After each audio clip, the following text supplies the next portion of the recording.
میرا گمان ہے واللہ عالم، میں نے کہا تھا ان باتوں میں اختلاف کی گنجائش ہے، یہ کوئی میں قرآن و حدیث کی روح سے نہیں کہہ رہا ہوں، لیکن جو میرا مشاہدہ ہے افغانستان کی تقسیم ہو جائے گی، پختون حصہ جو ہے پاکستان کے ساتھ ملے گا، اور یہ یہاں پر وادی سندھ جس کو اقبال نے کہا ہے کارواں زی وادی دور و دراز آیت بروں، اس جہاں پر خلافت علی منہاج النبوہ کا نظام قائم ہوگا اور یہاں سے فوجیں چلیں گی، نمبر ایک۔ نمبر دو، عرب کے ریگزار میں 15ویں صدی کے مجدد کا ظہور ہو جائے گا۔ مہدی کو ہم مانتے ہیں مجدد، شیعہ مانتے ہیں 12ویں امام جو چھپے ہوئے، ان کے امام معصوم جو ہے 12، ان میں سے آخری جو ہے وہ چھپے ہوئے ہیں غار میں 1200 برس سے، اور وہ ظاہر ہوں گے، یہ ان کا عقیدہ ہے، ہمارا نہیں ہے۔ ہم سمجھتے ہیں جیسے ہر صدی میں اللہ مجدد بھیجتا رہا، اسی طریقے سے میرے گمان میں 15ویں صدی کے مجدد جو ہے وہ حضرت مہدی ہوں، ان کی حکومت جا کر یہ فوج قائم کرے گی، عربوں میں دم نہیں ہوگا، وہ اپنی عیاشیوں کی وجہ سے بالکل کھوکھلے ہو چکے، دولت کی فراوانی اور عیاشی۔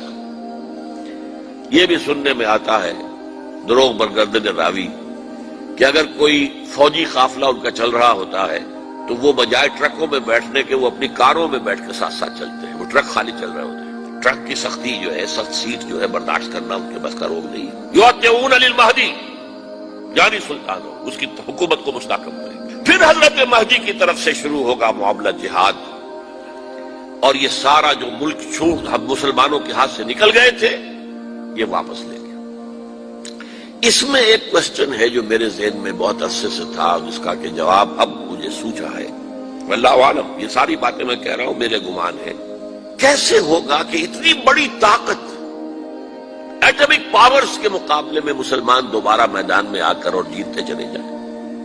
میرا گمان یہ ہے واللہ عالم، اس پورے معاملے کا سارا جو ہے ارینا جو ہے وہ ہے مڈل ایسٹ، یورپ، جس میں حدیث میں آیا ہے کہ رومی عیسائی 80 جھنڈوں تلے تم پر حملہ کریں گے اور ہر جھنڈے کے نیچے 12,000 فوج ہوگی، 10 لاکھ۔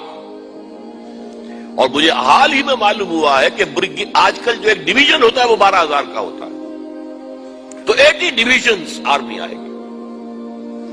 لیکن معلوم ایسا ہوتا ہے کہ روس، چائنا، جاپان اور میرے خیال میں انڈیا بھی یہ نیوٹرل رہیں گے، نمٹ لو آپس میں۔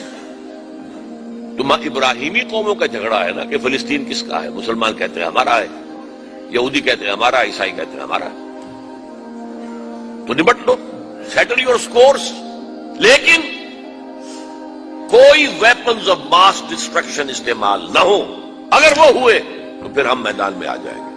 میرا گمان یہ ہے کہ ویپنز آف ماس ڈسٹرکشن استعمال نہیں کر سکیں گی مغربی طاقت، اور پھر جنگ کے اندر مسلمانوں کے ساتھ جیتنا ان کے لیے ممکن نہیں ہے۔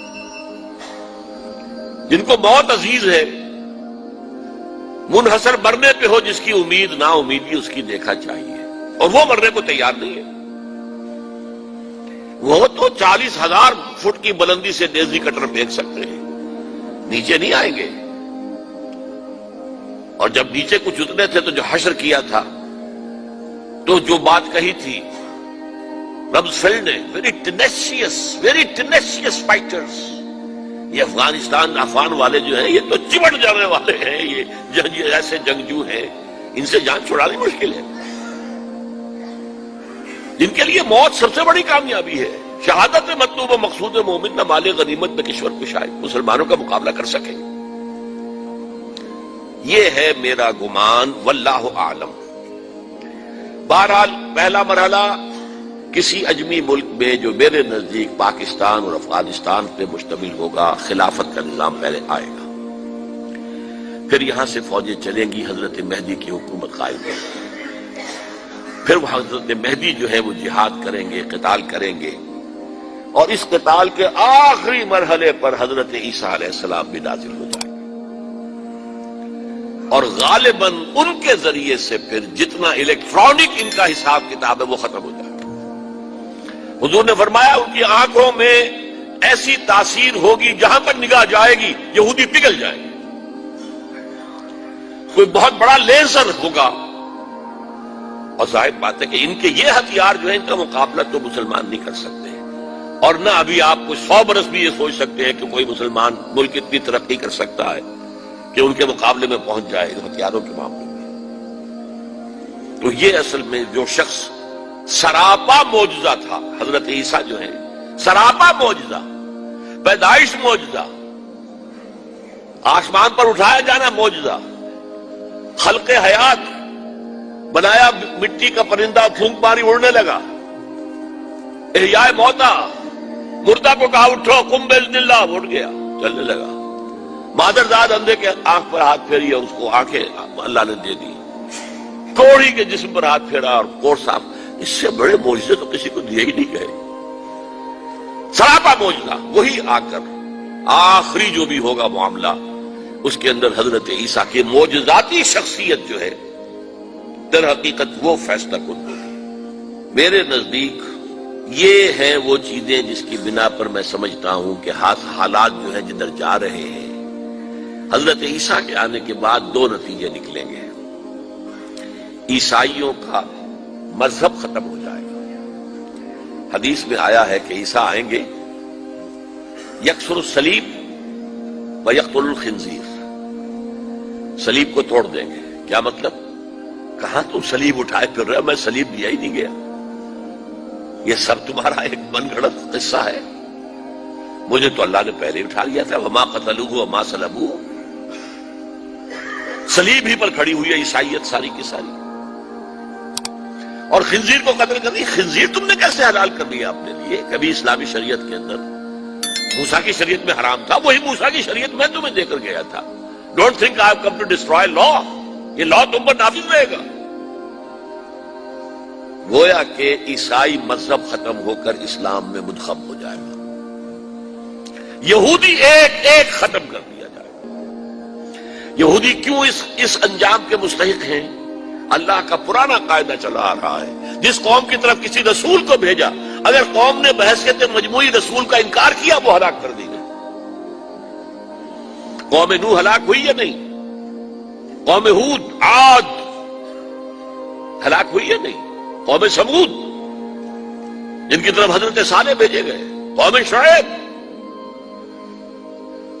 عمورہ اور صدوم کی بستیاں، آل فرعون، یہودیوں کی طرف حضرت عیسیٰ کو رسول بنا کر بھیجا گیا تھا، انہوں نے رد کر دیا، محمد رسول اللہ کو رد کر دیا صلی اللہ علیہ وسلم۔ یہ اس سزا کے مستحق ہو چکے ہیں، لیکن وہ سزا ان کا رسول ہی ان کو آ کر دے گا، اسی لیے انہیں اٹھا لیا گیا، ایک پوز آ گیا ہے۔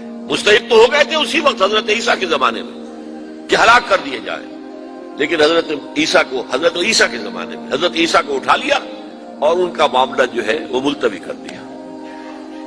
جیسے کسی کو پھانسی کی سزا تو ہو جائے لیکن ابھی ایگزیکیوشن نہیں ہوئی ہے، ایگزیکیوشن جو ہے وہ ڈیفر ہو گئی۔ یہودی ختم، عیسائیت ختم، اور عیسائی سب مسلمانوں کے ساتھ شامل ہو کر ایک ملت واحدہ بن جائے گا۔